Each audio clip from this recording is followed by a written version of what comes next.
You talk about practicing being useless. Um, Some people don't need to practice. you were always in service to people too.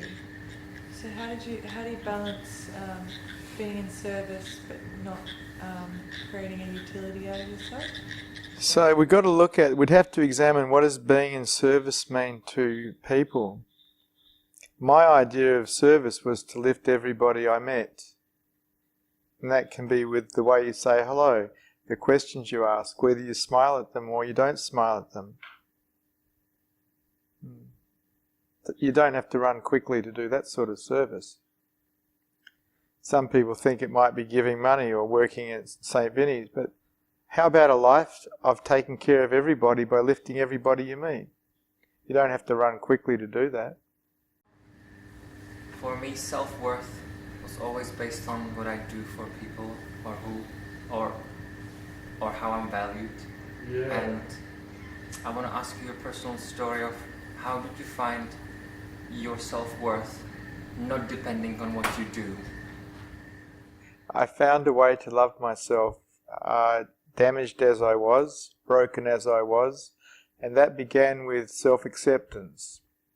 We can't usually move straight to self-love, but we can move to self-acceptance by looking for the parts of ourselves that we don't like, that we do hold in contempt, and finding a way, no matter how hard that might be, to be tenderly okay with those parts. And once we're okay with ourselves, our own psyche, as broken as it may be, we can relax in that. Pretty hard to relax in a psyche that's judging itself and giving itself a hard time.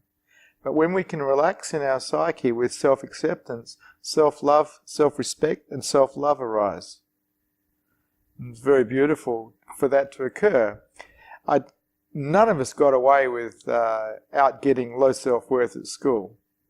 Some people ride over it with bigger than Ben-Hur acts, but that doesn't work very well either. You've got to go back and have a look and find those parts that you don't like about you and hold them in tenderness. And hold them in tenderness until it's all okay. So you're all okay with you. Now you're talking about self-nourishing.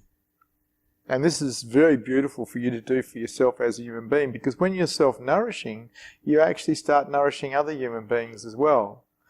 While you've got a lot of low self-worth, it's a little difficult because in a way, you're kind of a bit of a beggar because you're not self-nourishing. So you look for acceptance and love from others rather than giving it to yourself. As you become more self-nourishing and love starts to flow through you, you become a bit of a well of love for other human beings.